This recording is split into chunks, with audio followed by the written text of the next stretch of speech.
Washington's coaching search, Alabama's coaching search is, and we'll see where Washington plays in all this. There's a lot going on. You are Locked On Huskies, your daily podcast on the Washington Huskies, part of the Locked On Podcast Network, your team every day.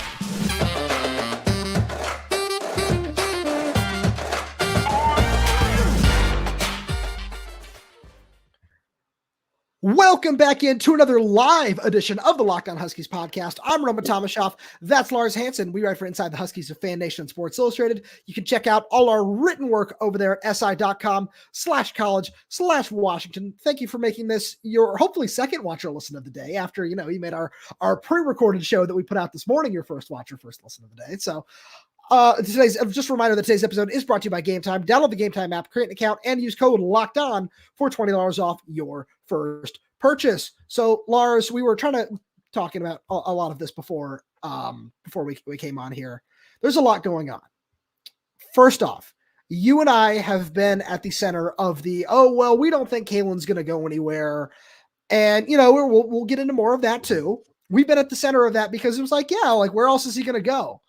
Then the Alabama job opened up, and we've seen a lot of things just kind of speculating that Kalen DeBoer is very high on Alabama's list. And you and I, we have a lot of thoughts, so we're going to just keep calm and carry on. But I'm going to hand it off to you for an opening statement. Yeah. So, thank you for that. So in opening here, so when we did over the months talk, even back September, October, November, if Kalen DeBoer is going to leave the University of Washington, it's going to be for one of a handful of 3 or 4 jobs. Sure. And one of them was Alabama, right? Because when I was running through the list, the reason why we were saying that is because at this point in Kalen DeBoer's coaching career, he doesn't need to go to another mid-tier SEC school. He doesn't need to go to, no disrespect, Florida or Missouri or Auburn or some school like that where they're competing for championships, right? That would be the line, right? Billy Napier is competing for championships, but it's Alabama. The institution is already there. All you got to do is not run it into the ground. And I think when you look at Kalen DeBoer's personality, who he is, the type of guy he is, he easily is going to win over a bunch of people no matter where he goes and where he coaches, right? I mean, he did the exact same thing 100%. In Washington where he was – I remember our first conversation, like, hey, what do you think about DeBoer at Fresno State? I'm like, knowing who they were targeting, knowing you're coming off in my head, Chris Peterson, not Jimmy Lake, right? Where do you want to see this? You want to establish Power 5 head coach, right? That's kind of what you want if you're Washington. Even more so if you're Alabama, right? So it absolutely makes sense why Kalen DeBoer's name is coming into these coaching searches. He's not the only one, obviously, right. When we'll talk about that. But I do think it's going to be worth noting for Washington fans, even when, and I'm going to say if and when, right, because it's still not done, but if and when that contract extension with Troy Danny gets done with Kalen DeBoer, the number and the salary per year won't matter as much as the buyout at the back end. Yeah. That buyout is going to be the entire point of the contract. Like it's going to be like a Jimbo Fisher level buyout at this point, where it's just the money on the back end is going to be just wild. Right, and that's basically what you have to do if you're Washington, because if you're Troy Dannon, you know that other schools are going to be able to outbid the SEC, Texas A&M, the other schools like that, probably even Florida State. No, I don't know. Florida State's financial situation is interesting right now. But the point being that, there's not a ton of schools that can say, hey, we'll pay a $35, $45, $50 million buyout plus new contract plus assistance. The only ones that can do that are the ones that you're never going to match anyways. The Alabamas, the Georgias, the Michigans of the world. So I think now that, of course, that job, now that the Alabama job is open, it's like, okay, well, we were saying, and again, I don't want to say too much because we got a whole show to talk about this year. Yep. But there's certain jobs where, hey, you look and say, well, what about family? What about X? What about Y? What about Z? It's like, Gotcha. It's Alabama. Like, there's some jobs to where, I would be surprised if Kalen took it for anything other than 2 or 3 jobs, but except this is the one job that's now an exception for. So let's talk about some of these other candidates, because so we know Dan Lanning has taken his name out of the running, whether he said no, whether he took it out, whatever it might be, he's no longer in the running. And then we can talk about Steve Sarkisian, talk about Lane Kiffin a little bit. I know somebody in the chat said he's just got an extension. Haven't seen that. Haven't seen that come out officially. And then, we can talk about the name I'm most interested in this conversation is Mike Norvell, where you talked about Florida State's financial situation, but also, so one thing that when Greg Byrne made his post the other day saying, we're going to have our next guy in the next 72, or we're going to have our guy soon. And one of the things that he talked about was the recruiting pedigree. We love everything that Kalen DeBoer has done on the recruiting trail. You and I have talked about, we think this guy's really good. We like their kind of style of going after it. Do you think that would fly at Alabama? Because I have a feeling that there's going to be this discussion of, look at his last couple of recruiting classes. That's something that we're not a really big fan of. This is Alabama. We expect a top 5, top 10 recruiting class every single year. Yeah, yes, and I don't think that matters for 2 reasons. One, because of something Kalen DeBoer said after he got to Washington. When he was asked about Jalen McMillan one of the first times at Washington, someone said, "Hey, did you ever try and recruit him at Fresno State?" He's like, "Oh, no, he was long gone by the time I got there. Right. That shit was long sailed." So I think Kalen DeBoer is a realist, and the other schools that he's been at, that he's worked his way up at, you're not going to get the level of talent that you would get day in and day out of Washington. Maybe you get maybe some sprinkles of it, right? Because no doubt he had some good talent at Fresno State, but it certainly was not the caliber of the roster that he inherited at Washington, nor the caliber of roster that he would inherit at Alabama. And I think similar to Chris Peterson, once you get in the door at these bigger schools, you now have the doors open for other, for you at other places to go. Right. So recruiting, it wouldn't be an issue for DeBoer. They're not going to look at, because here's the other thing. Now that DeBoer is 25-3 as a Power 5 head coach, all that naysayer stuff about can he recruit, can he win, can he do this and that, he did it at Washington with a 4-8 roster. Right. And he just got Zadrius Rainey Sale, got a top 100 recruit there. So we know that he can get these big time guys if need be. Also, just real quick, because the Kiffin extension thing, I remember that happened like a month or 2 ago. Totally blanked about that. But like you just said, Alabama's boosters could still pay for that buyout if they wanted to. We know that much to be true, and we have so much more to talk about, because I don't know where we want to go with this next, because there's just so much going on here. But I think that one thing we need to talk about is Kalen DeBoer's comments after winning the Bear Bryant Award for Coach of the Year the other day, where all of his comments definitely point. No, oh, you have something? I think it was the finalist. I think Mike Norvell won it. Oh, because whatever award it was he won yesterday, Mike Farrell put out a great post about it. So I think they had a finalist for this. I don't know if he won it, because I swear I thought I saw something that said Mike Norvell won the Paul Bear Bryant Award. But either way, to your point, yes, continue. Sorry. So that those comments are really interesting and definitely made it seem like he wants to be around for the long term. And we'll do that, but we got to take a quick break here on Locked On Huskies. And we got to do that to send a message to our friends over at Gametime, because you shouldn't have to worry when you're buying tickets to your next big event. Gametime is the fast and easy way to buy tickets for all the sports, music, comedy, and theater events near you.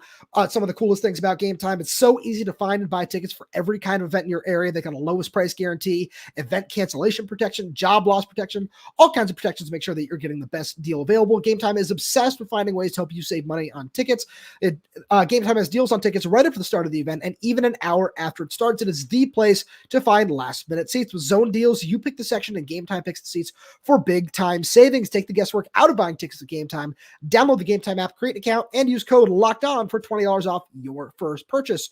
Terms apply. Again, create an account and redeem code LOCKEDON for $20 off. Download Gametime today. Last-minute tickets, lowest prices guaranteed.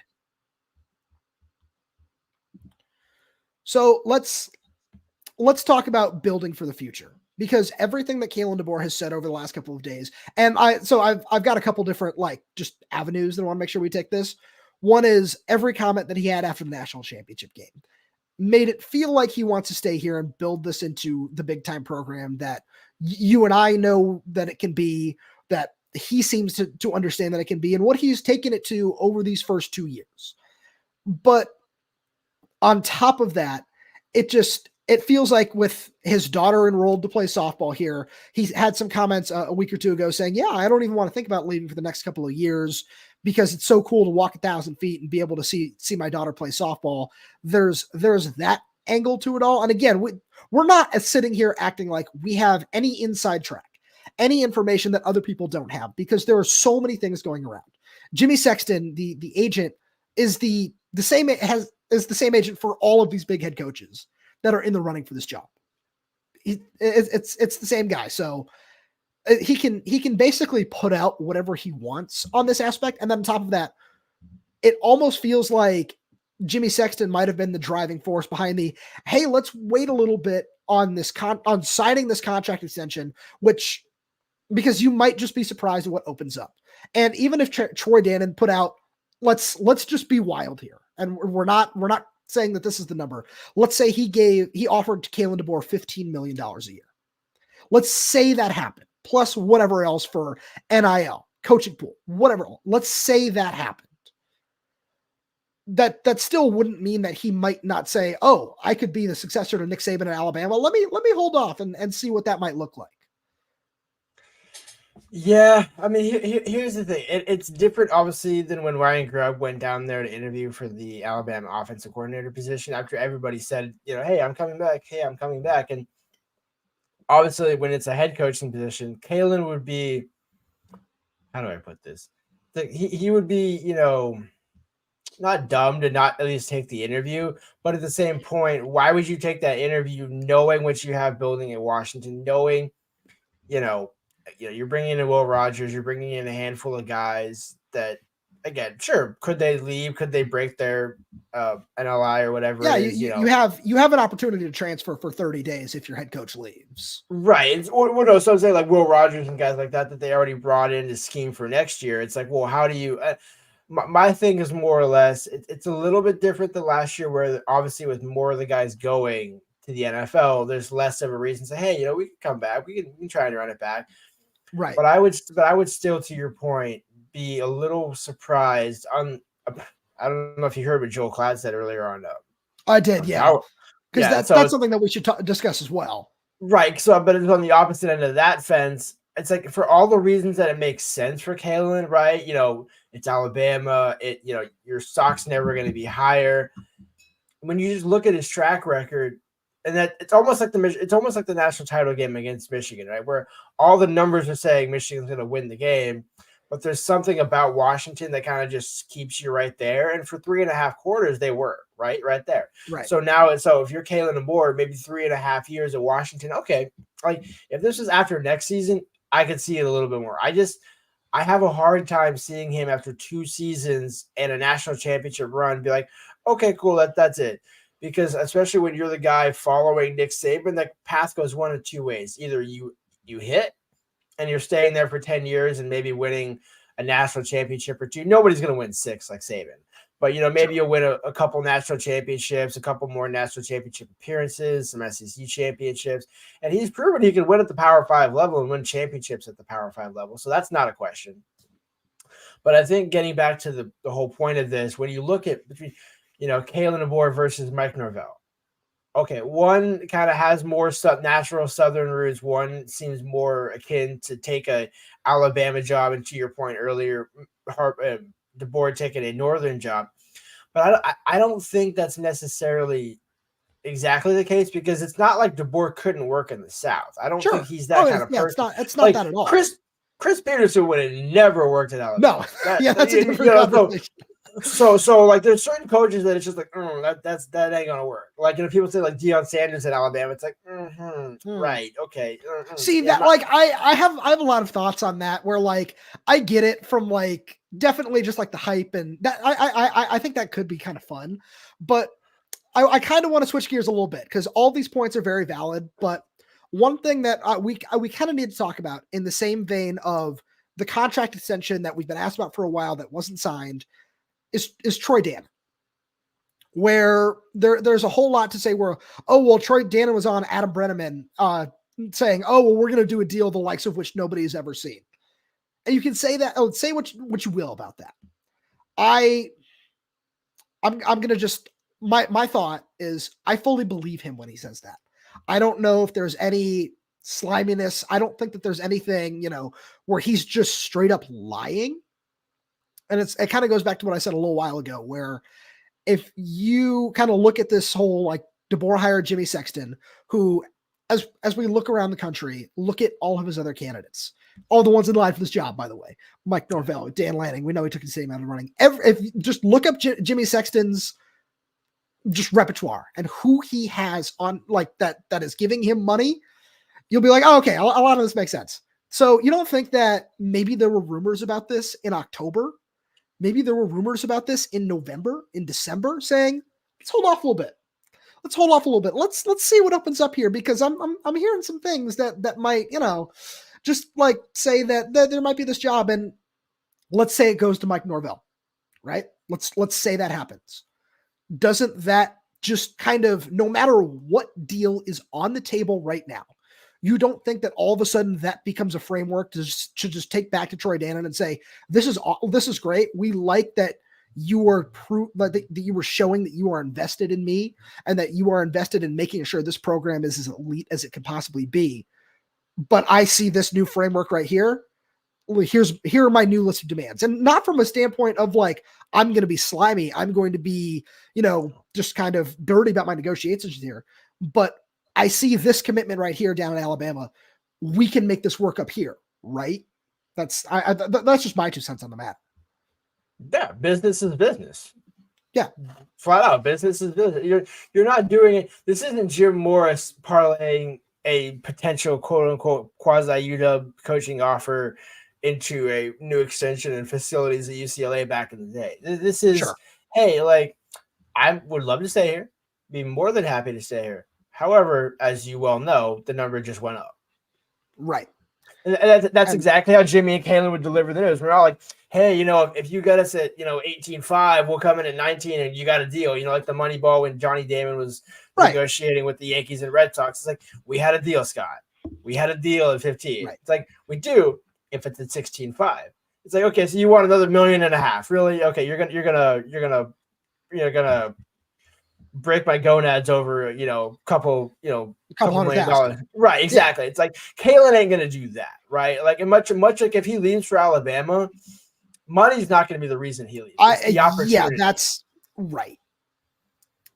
And it's this is the hard thing where it's great that we're going live and we're grateful to be able to do this. We really appreciate all the everydayers in the comments and everything. I know we're not, showing them on here like we usually are. It's just because we want to make sure that we stay on track with some of this conversation. Yeah. Like, and so we're having a lot of fun. We're reading the comments. We really appreciate you guys all in there and just discussing all of this with us.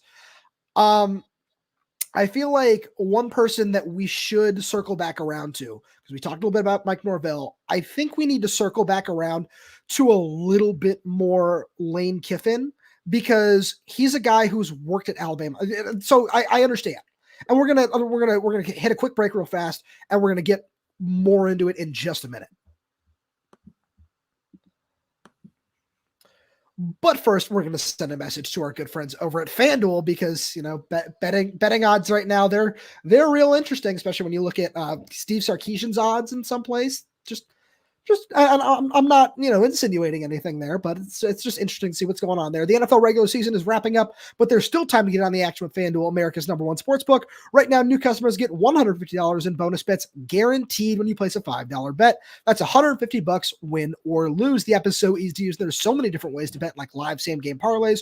Find bets in the Explore tab. You can make a parlay in the Parlay Hub, the best way to find popular parlays, and more. So visit FanDuel.com/lockedon and make your first bet a layup. FanDuel is an official partner of the NFL.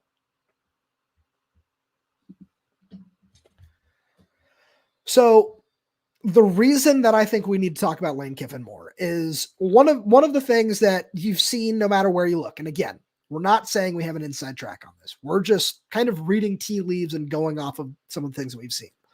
one of the biggest things that has shown us is Lane Kiffin would be super interested in the Alabama job. And he's doing an amazing job at Ole Miss. Look at some of the guys he's just gotten in the portal, doing a fantastic job there.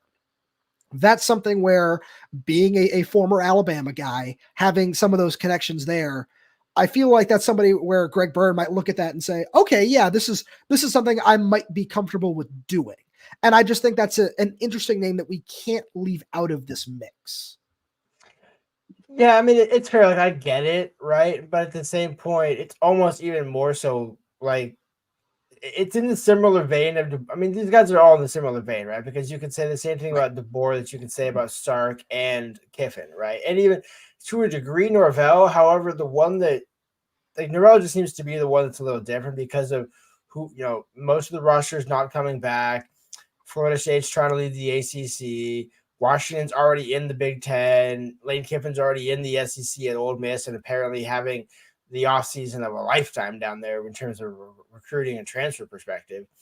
Right. But, and then again, you get into, okay, well, if Kiffin leaves Ole Miss, what happens to all those kids like Walter Nolan and others that signed for him? Like, I know money talks, but like at the same point, then the kids are going to be like, wait a minute. I know I just signed, but you guys, your collective said you were going to pay this, but I wanted to play for him. Now he's leaving. Can I break my agreements and go play for him at Alabama? Sure. Like there's that's when this is when college football changes from the amateur to, at the very least, the semi-pro, right? Where you're talking about breaking contracts, players breaking contracts, coaches breaking contracts, free agency, all that sort of stuff. Eventually we can get to a point where maybe you can trade players and coaches. That to me is kind of the day that I'm waiting for at this point. But I mean, imagine getting Michael Penix for a player to be named later in cast considerations and then turning it into an MVP. But that's for another day. But I think when you look at, I mean, obviously Kiffin makes sense.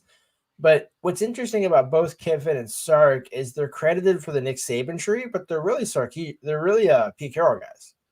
Yeah, well, I mean, that's and that's Saban, an interesting conversation too. Right, exactly. And so you would have to imagine Saban and Carroll have had conversations like, hey, who would you, and they both call it on the same day. Carroll and Saban call it on the same day. I'm not saying Pete Carroll will be the next head coach at Alabama, but man, that would be funny. I mean, and also, actually, you know what? Time out. I want to unwind that for a half a second here. Just give me 30 seconds to expand on that. Please. Because Pete Carroll's young enough. Now, again, it's not great, right? Hold on. No, but Pete Carroll's at a point where he's got all the experience to where if you wanted to bridge a guy for a couple of years, that would be the route. More or less, you're getting him as an advisor, and sure, you would consult him. But if this was 10 years ago, Pete Carroll would be a real possibility for that job because he's a player's coach, young old guy, right? He is old without doubt, but he's got that youthfulness. The players love him. You're bringing in a former NFL and college head coach. Like, of course, players would want to play for Pete Carroll, but I feel like that would wear off pretty quick, in a couple of years. So I think that's why you'd be like, hey, we'll consult Pete. It's like, hey, Pete, what do you think? You're a Nick guy. You're a Saban guy. Who do you think we should hire? Oh, well, I know Sark. I know Lane. Pick one of those two. That I think would be what Carroll would say. I'm seeing a lot in the chat right now, but people saying, oh, well, maybe it'll be Dabo. It doesn't seem like it's going to be Dabo. None of the fans want Dabo Swinney from Clemson to take that job. I'm going to throw out a name right now that I'm actually shocked hasn't been mentioned a little bit more in this conversation. Somebody who's done a really great job. And let's say, for example, it is Mike Norvell. One guy who I'm really curious to see where he ends up at the end of all this is Jedd Fisch in Arizona. Because Jedd Fisch has done a tremendous job building that program. And I think that whatever school does end up losing their head coach to Alabama will have him right at the top of the list, where moving to the Big 12 is really good for that program. But if it is Florida State, that might be a little bit of a lateral move just with the way the ACC has gone. They have their own confusing situation going on there, but with a whole lot of other programs, they might look at what he's built and what he's done there, the way he's been able to recruit a little bit, the way he helped develop No Fita, and a whole lot of other things, getting to Tyrone McMillan, which is massive, just doing a lot of those things. I think that he might be a name that is going to be a very hot commodity. And again, we're not insinuating here. We're not saying that this means anything, but if by some miracle he ends up with the Alabama job, I can't say that's something I'd be surprised by. No, I mean, I could see Jed Fish replacing Harbaugh at Michigan more than I could going down to Alabama, just because Jed seems more like a northern guy, just offensive guy, that sort of thing. The one thing that I'm really intrigued about, and if Alabama wants to get a Kalen DeBoer-esque type of coach, sure, who's not Kalen DeBoer, go get Lance Leipold from Kansas. Oh, that's an interesting one too. I like that. Yeah. That's one where DeBoer took that Fresno to Washington jump. Now Washington, you're taking either you don't have to jump, or if you are, you're jumping to one of the top 5 jobs in the country, a la Alabama, Michigan, et cetera, et cetera. Lance Leipold is now at Kansas, which you could say was making a jump up from Fresno State, the level of Fresno State. But I still think he's got one more jump in him. And that, to me, wouldn't be the worst hire for them to go with, to see, hey, let's see if you can follow the GOAT. We'll give you 4 years to see if you can figure it out. And then if it's a train wreck after 2, then we'll discuss. But here's the thing. Any coach that runs Alabama into the ground, that's the problem. Because everything is there for Alabama to win at least 8 games a year, right? And I say 8 because it's like, okay, well, Saban gets you to 10, 12 a year. 10, 11, 12. Somebody else is obviously not going to be Saban, but they're not going to go, you're not inheriting a 5-7 roster. You're not. Oh, wow. Oh, love these live show breaks. No, that's, but I know, hey, at least I hit the mute button. I that's felt true. The comment. I was like, hey, wait, let me at least get to the mute button. Anyways, that's true. But yeah, so I think to me, Lance Leipold would be a more high, kind of like bringing Chip Kelly from New Hampshire or Maine out to all the way to Oregon, where it's like, hey, we're going to bet on this small name. Whereas DeBoer is now already at Washington. So you're not getting the smallish name, right? You're getting this, maybe lowest name in a bigger pond. But I think if you're Alabama, that could be one where you can say, hey, you know what? We're not getting a Washington guy. We're getting an Alabama guy. We're getting a guy who's cut his teeth in the South and kind of knows the ins and outs of this. And I don't know. I mean, I could easily see Kalen at Alabama. I could also see him easily staying in Washington for the rest of his career. And that's kind of the interesting part about the timing of all this, is if this happened 5 years from now, this is a different discussion. Sure. And obviously, if Kalen Ward doesn't do what he did with this team this year, he's not even in this discussion. So there's a lot of, hey, this goes either this way or this way. And I think if you're DeBoer, how do you know what you're saying? You're building in Washington and saying like, hey, this is just the beginning. We're still building. Now it's almost like Michigan 2 years ago when they needed to figure out how to beat Ohio State. Imagine Jim Harbaugh leaving then for the NFL. I'm like, hey, you know what? Instead of beating Ohio State, I'm just going to I'm going to take the easy route. I'm going to go to Alabama, right? If you're Kalen DeBoer. It's like, no. I want to win a national championship at Washington, and then you can hire me at Alabama and saying, hey, we won this coach with multiple national championship at multiple levels. That, to me, is what Alabama would do 3-4 years from now. So I can absolutely see that. And this is the frustrating thing about this. Because despite what I shout out to Message Board Geniuses, one of just the best follows on Twitter, where there was that post from I believe it was Oregon's 247 site where it said, oh well, why would Lanning take a lateral move to go to Alabama? I just wanted to make sure we made a comment about that because this is the thing where this is a step up for every single coach. I don't care. Like, there is one exception to this rule, and it's not Jim Harbaugh at Michigan. It's Kirby Smart at Georgia. Yeah. That is the only one right now where you can say that's not a step up. It's that simple. Ryan, if they wanted Ryan Day, and I know that's a whole different discussion. I'm not saying that's what's going on here, but that's a step up, right? If they wanted Jim Harbaugh, that's probably a step up. So there's a whole lot going on. I know you and I kind of have to wrap this one up, but we want to let you know that whatever is going on, we're going to do our very best to stay on top of it. If there's any big breaking news that does come out today on Thursday as we record this, we will probably go live again, try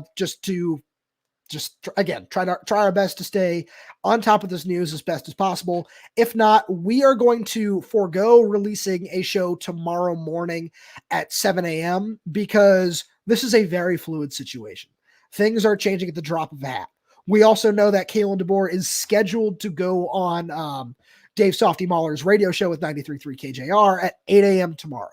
So that could also be very telling. I've seen that in a couple different places on Twitter, where I believe it's like a scheduled appearance or something, where it's been that way for a while. So whole lot going on.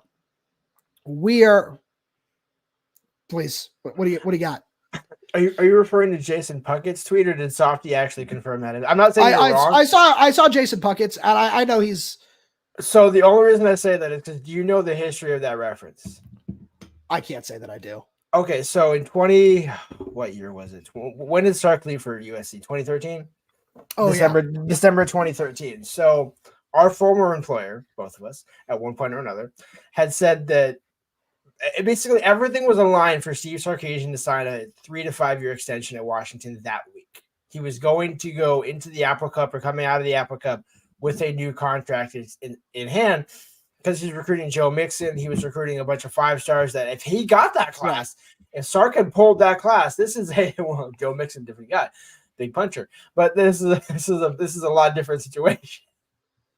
This is a lot different situation. Anyways, no, but to wrap this up, so Sark goes on KJR in the morning with Mitch Levy and says, "Hey, so there's some rumors by Brett McMurphy and others that you're looking at the USC job. Is that accurate?" Sark's like, "Oh no, not at all. I'm staying in Washington." And that afternoon, Sark's on a plane and at a press conference in Southern California, getting off the 5, saying, "Hey, happy to be a Trojan." I do appreciate that reference then, but again, it's the same thing, right? This is a very fluid situation. There's a whole lot going on, and we want to make sure that we keep all your dares up to date with the absolute latest that is going on with all this, whenever that might be. So in lieu of a show tomorrow morning, we are going to go live at some point, probably between 11 o'clock and noon tomorrow. Make sure you follow the Locked On Huskies account on Twitter. Follow both of us on Twitter. We're going to make sure we keep you updated with everything that we possibly can as soon as we learn it. Lars, as always, thank you so much for being here. Thank you to all the everydayers for tuning in. We really do appreciate your support. And to make sure you don't miss anything, like we said, subscribe to us on Twitter and make sure to subscribe wherever you get to this podcast. So that's YouTube, Spotify, Apple Music, Amazon Music. We are there. We are everywhere. We're updating this channel every single day with new content because there's so much going on now. So make sure you like the video. Leave us a 5-star review if you're audio only. Leave a comment down below if you have any questions, comments, concerns. Thank you so much for tuning in, and we will talk to you on Friday.